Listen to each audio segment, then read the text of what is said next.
Hoje o programa Terra, Meu Amor, traz um presente para vocês. Um encontro com o senador Cristóvão. Eu sempre falo senador, mas na verdade, para mim, Cristóvão é um professor, um eterno professor, porque o aprendizado que vem dele é inesgotável.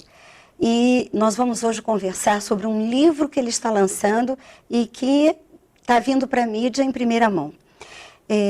Para iniciar, como sempre, no nosso programa, eu trago um poema. E hoje, professor, eu trago um poema do Pablo Neruda. E o poema nos diz assim: eu pertenço à fecundidade e crescerei enquanto crescem as vidas. Sou jovem com a juventude da água.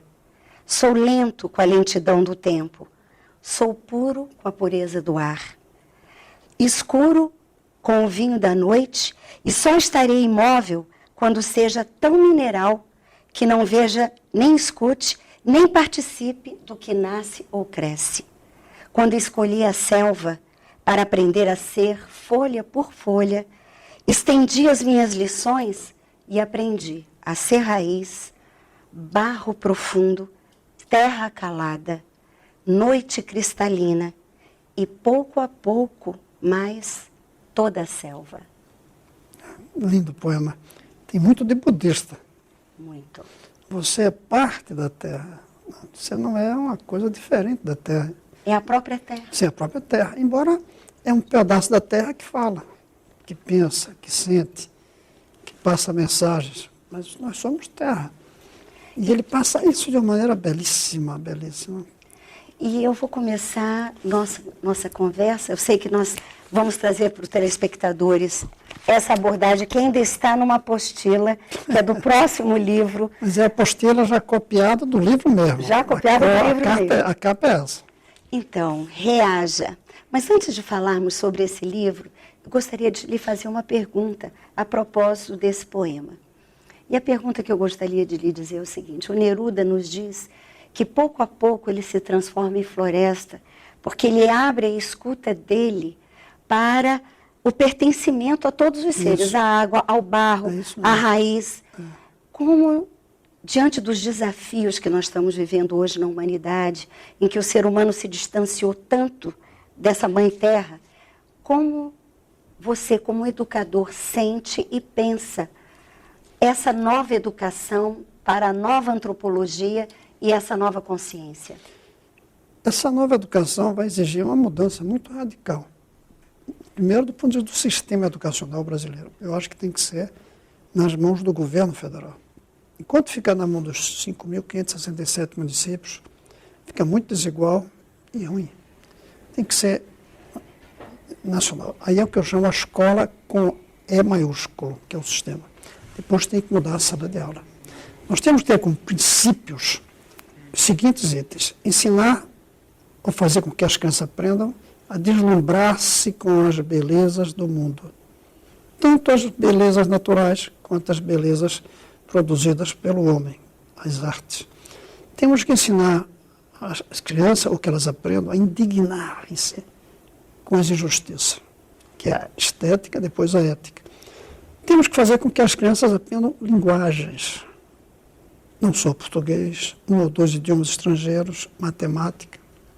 Temos que fazer com que cada criança adquira habilidade para exercer um ofício, para que participem da vida social e da realização profissional. E quinto, que eu acho que quero dizer com cuidado, elas têm que aprender ou captar a capacidade de serem livres, mas uma liberdade responsável com o conjunto dos outros seres também livres. Para isso, a gente vai precisar mudar muita coisa. O professor, o método de ensino, mais debate, menos aula, professor mais aberto. Participativa, uma gestão participativa nas escolas. E nisso aqui cabe o poema, Neruda. Isso aqui com respeito à natureza. Isso aqui sabendo que nós somos terra. Que nós somos natureza. Que nós somos pedacinho da terra, com T maiúsculo. Uhum. Por isso tem que passar o compromisso. O segundo item, que é indignar-se com as injustiças, é indignar-se com a destruição de florestas. Comprometimento dos recursos hídricos. Com recursos hídricos, com a sujeira da água, com respeitar todos os animais. Não cair nessa visão que temos tão cêntrica do ser humano, que nós achamos que os animais estão aí para servir a gente. Sim. Essa semana fizemos uma homenagem a Luiz Gonzaga, no Senado. Ele faz 100 anos, faria. E eu fiz um discurso e eu peguei a obra dele e analisei. Eu analisei como poeta, como político, porque ele propõe Sim. coisas, fala de Petrobras, da Paulo Afonso, como professor, não sei dele, e eu falei como ecologista. E eu escolhi uma música especial. É um elogio ao jumento. Eu conheço essa música. Conhece? É um espetáculo. Eu não lembro se é ode ao jumento. É ode. Ode ao jumento. Ode ao jumento. É uma coisa É maravilhosa. linda. Isso é que a gente precisa ensinar também às pessoas, a respeitarem cada animal. Cada ser, cada ser, ver na no verdade. outro uma alteridade.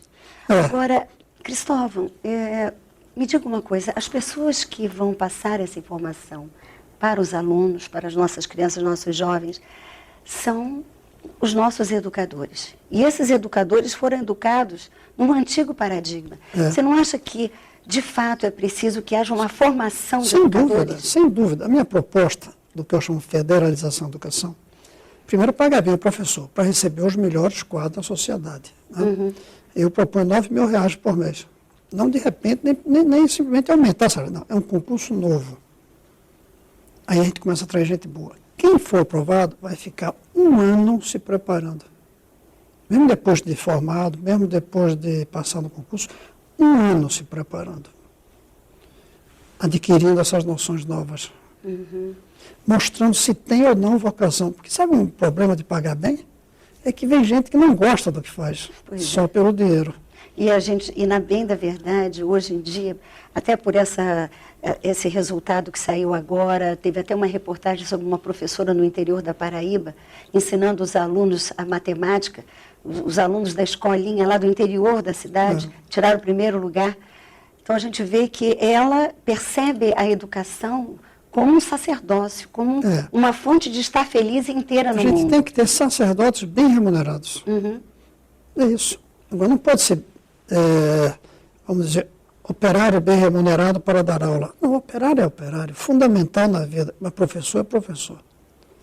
Então ele tem que vir com a vocação, o sacerdócio, mas tem que ser bem remunerado para poder atrair pessoas para que fiquem. Porque se não pagar bem, a família puxa para que saia. E também porque a felicidade traz um lastro de legitimidade, que o professor, de repente, precisa trazer esse lastro de estar feliz e bem na sua missão para poder ser um bom professor. Feliz. Eu chamo isso de conseguir seduzir os que têm vocação. Eles têm vocação, mas não sabem. Porque uma coisa tão distante hoje de um jovem brilhante, ativo, ser professor, que ele não percebe a vocação que tem. E nem a beleza e a força e a necessidade que a sociedade precisa dele.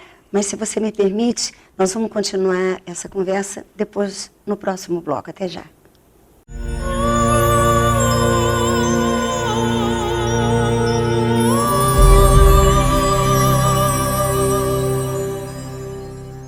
Estamos de volta com o nosso programa Terra, Meu Amor, hoje numa entrevista com o professor, senador Cristóvão Buarque. Então, no bloco anterior, nós estávamos falando sobre essa figura tão extraordinária para uma sociedade, que é a figura do professor, e o tanto que é preciso, de fato, que a sociedade reconheça e empodere esse profissional, esse sacerdote, essa pessoa, que não passa apenas informação intelectual, né, Cristóvão? Ele tem que passar um conjunto de valores, ética. Ele tem que passar sentimento, tem que passar valores, tem que passar instrumentos racionais, instrumentos de lógica, instrumentos de um ofício. Ele tem que passar convivência, tem que fazer com que a criança saiba conviver e goste. Na verdade, ele tem que passar todas as inteligências que uma pessoa tem. A inteligência da admiração de uma coisa boa, bela, que a gente chama, é sentimento, mas raciocínio, como está no cérebro, a gente chama de inteligência, embora esteja no lado que não é o da racionalidade. O professor tem que passar tudo isso. É. Senão não é um professor completo. E hoje, para passar isso, ele tem que conviver com duas coisas. Ele tem que conviver com os novos métodos audiovisuais, com teleinformática. Só o quadro negro não passa mais isso, porque as crianças não aguentam o quadro negro. Porque são crianças da televisão, do computador. E elas têm que ouvir os alunos. Tem que ser um diálogo. Acabou o tempo em que se falava, o professor falava e aluno ouvia. Tem que haver um diálogo para que eles se complementem. Uma coisa participativa, uma troca de saberes. Não só isso, Não é? mas tem mais de saber, exatamente. Não é só porque é importante ver. É porque hoje, um aluno atento, navegando na internet, sabe coisa que o professor não sabe. Exatamente. Acabou o tempo que a inteligência, do ponto de vista racional, não está mais dentro da cabeça. A memória não está mais aqui. É. A memória da gente está fora. No iPad que você tinha há pouco. Você não decorou o poema de Neruda. Sim. Você olhou no iPad, sua memória estava ali. É verdade. Aquilo era a sua memória. Só que não estava aqui dentro, estava fora.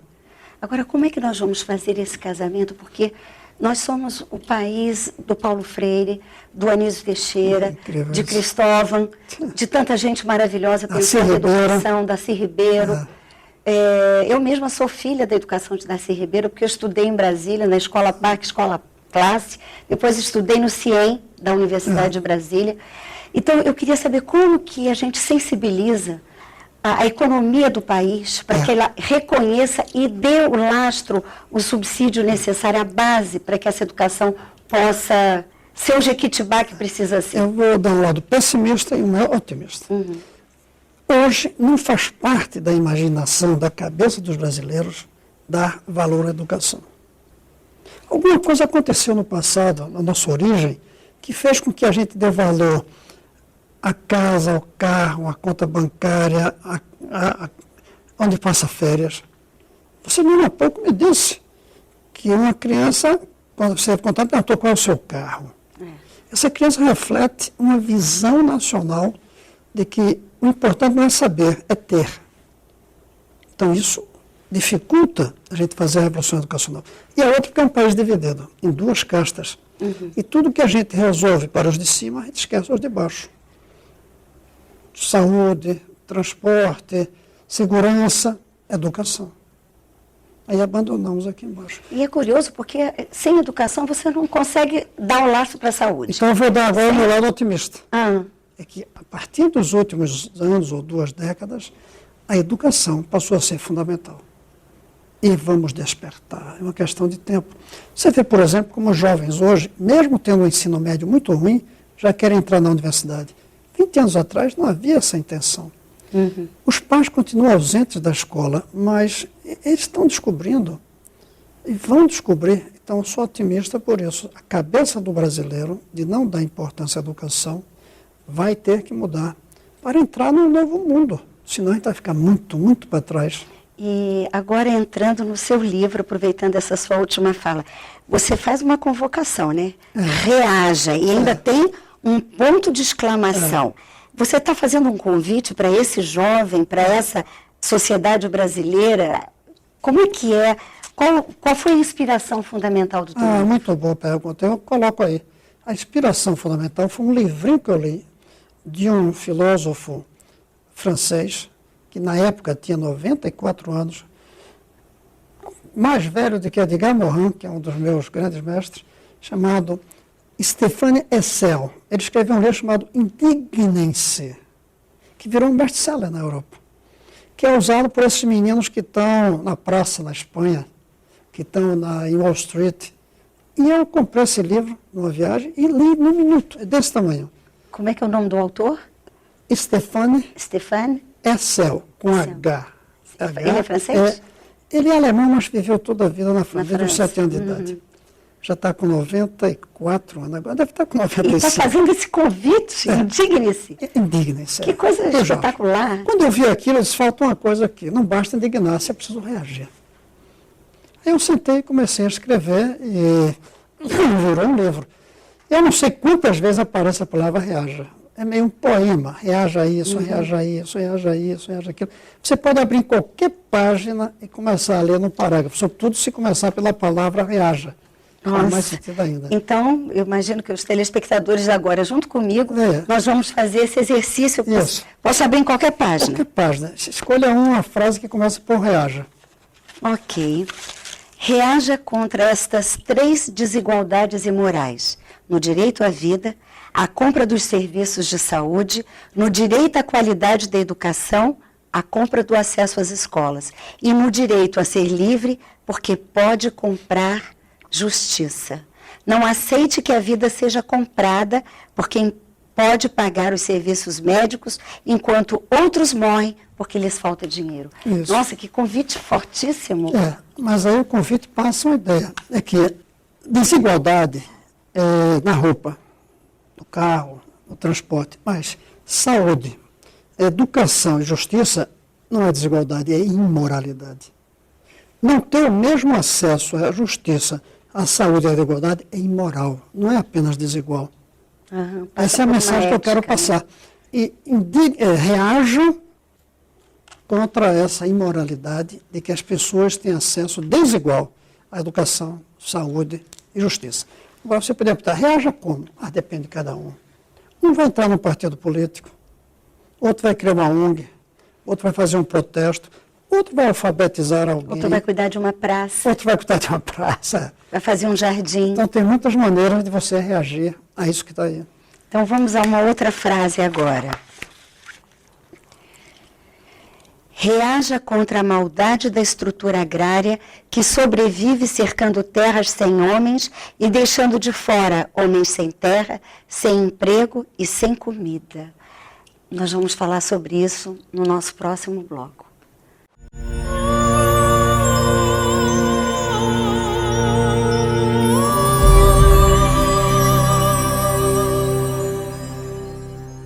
Estamos de volta com o nosso programa Terra, Meu Amor, e no bloco anterior eu li um pequeno parágrafo, pequeno em tamanho, porque grande em conteúdo, que diz assim: reaja contra a maldade da estrutura agrária que sobrevive cercando terras sem homens e deixando de fora homens sem terra, sem emprego e sem comida. Então, quem tem que reagir a isso, e não só os sem terra.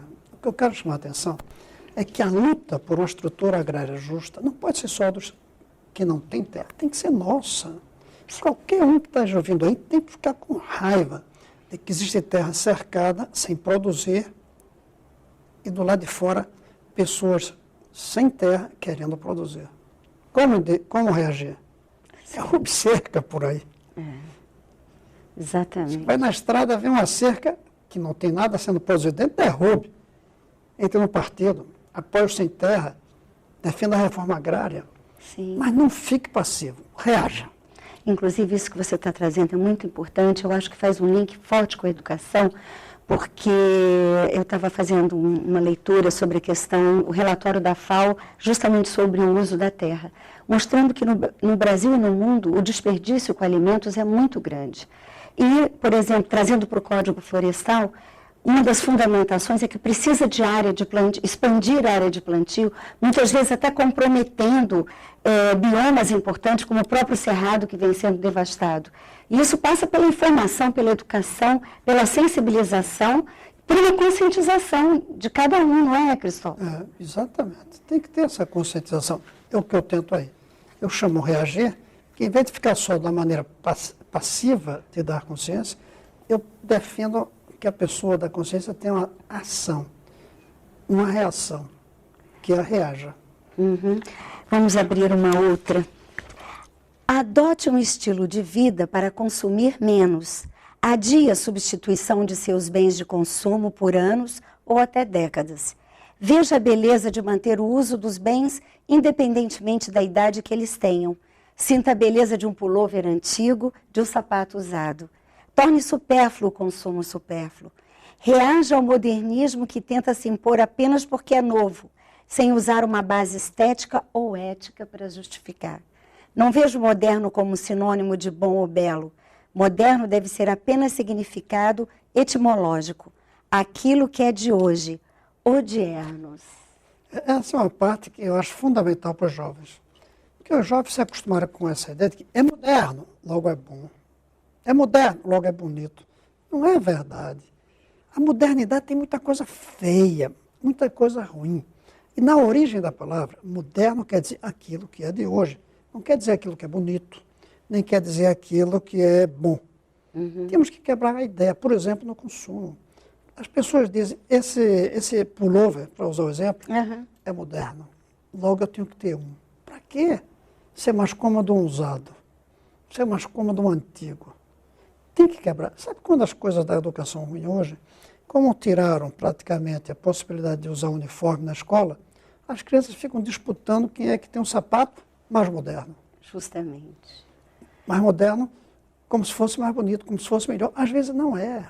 Você sabe que essa coisa do uniforme que você está trazendo é tão importante.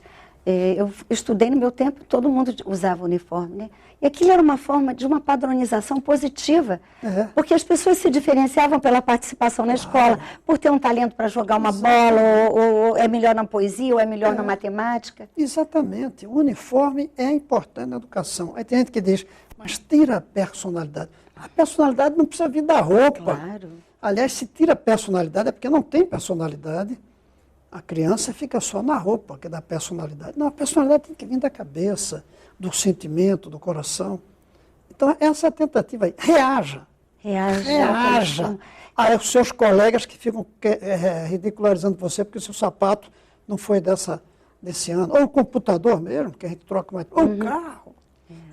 Antigamente, carro era para durar 40 anos. Justamente. 30 anos. Um dia desse eu li um livro que se passa durante toda a vida de um cara. 50 anos, 60 anos.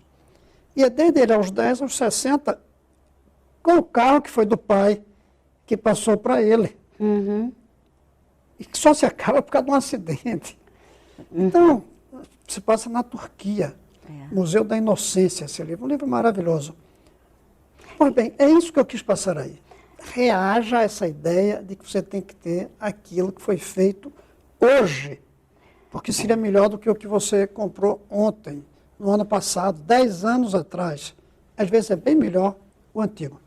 E eu acho tão importante o que você está trazendo, principalmente porque, atrelada a essa reação, vem uma consciência de não ser um refém desse consumismo absurdo que a sociedade... E não ser também um refém de algo que eu vi outro dia, um documentário no YouTube, chama-se, é um videozinho que até sugiro que o telespectador assista, Obsolescência Programada. É isso mesmo. Nós somos vítimas. É obsolescência programada, eles programam que as coisas têm que durar menos. Então, e como você disse, um pullover, um sapato que duraria até, passaria de um pai para filho, hoje está programado para durar pouco.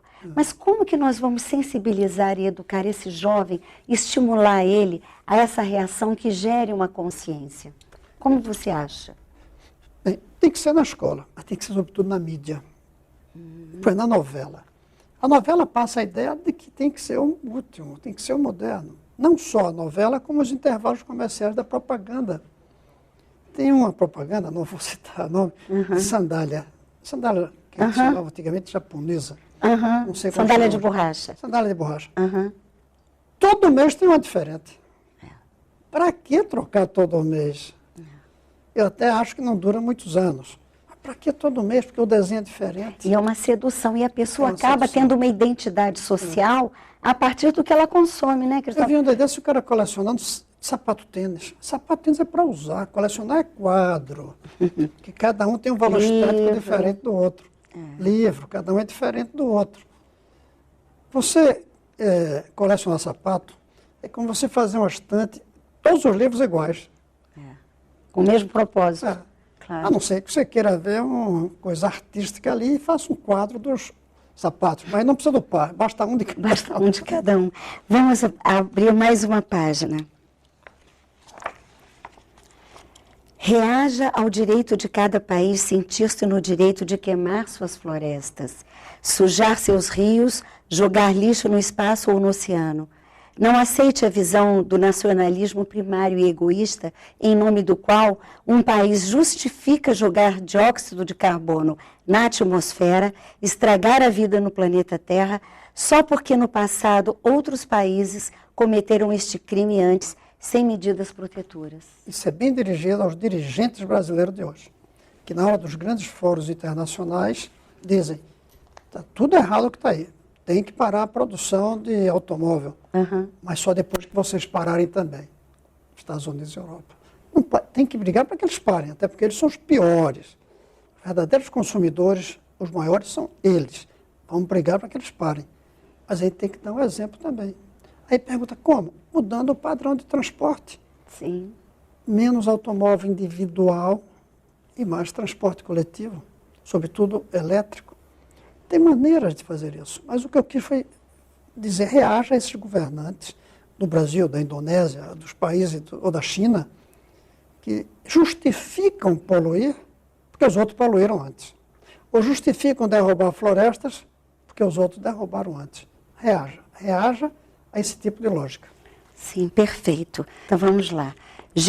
Reaja contra a globalização que começa por cima, universalizando os ricos, em vez da sonhada internacionalização que nasceria por baixo, unindo trabalhadores. Este era o sonho dos internacionalistas do passado, no sentido contrário ao dos globalistas do recente neoliberalismo. Ou seja, o internacionalismo é bom, a globalização não. Porque o internacionalismo é a ideia de unir a humanidade, sobretudo por baixo da pirâmide, os trabalhadores. A globalização não é você se unir, é você consumir igual. É você destruir o planeta com a mesma quantidade de dióxido de carbono, porque vai ter a mesma quantidade de carro. Defenda o internacionalismo, mas reaja ao globalismo. Perfeito. Cristóvão, eu queria agradecer profundamente esse nosso encontro. Eu acho que, nossa, eu imagino você também, como eu, gostaríamos de ter essa oportunidade desse diálogo parágrafo a parágrafo. Mas como nós estamos, eu gostaria de, nos minutos finais do nosso programa, queria deixar para você, inclusive para você trazer para os nossos telespectadores, uma palavra para esse ano que vai começar, né, o que você sente, o que você deseja para o nosso povo para o ano que vem. Desejo que despertem para a ideia de que é possível, no Brasil, o filho do mais rico ter uma escola boa, igual ao filho do mais pobre. Acredite, isso é possível, outros países já fizeram. E também desperte para a ideia de que se não fizermos isso, estamos incinerando cérebros aos quais não estamos dando a oportunidade de se desenvolverem. E aí, o que é que estamos fazendo? Sacrificando o Brasil. Que cada cérebro que não é desenvolvido é um potencial que o Brasil perdeu. Para concluir, imagine se no Brasil a gente só deixasse que poucos jovens jogassem futebol. Nós não teríamos os grandes craques que temos. É verdade. Eles são escolhidos por todos disputando quais são os melhores. No Brasil, não. Quem disputa quais são os melhores no conhecimento é quem teve a chance de pagar uma boa escola ou entrar numa boa escola pública, que é rara. Por que nós temos os maiores craques de futebol do mundo? Porque a bola é redonda para todos. Em 2013, vamos começar a redondear as escolas brasileiras. Redondear e me veio agora um pensamento que diz assim, não me lembro o autor, me perdoe você, me perdoe os telespectadores, mas diz assim, a grande família humana repousa a cabeça no travesseiro dos sonhos do mundo. Um pensamento se ergue, mas se perde na memória. Já uma semente jogada em solo, amanhã será árvore e depois floresta. Muito bonito. Que essa nova educação traga essa floresta de Neruda e essa floresta que o nosso planeta merece. Obrigada. Muito obrigada, Cristóvão. Até o próximo encontro.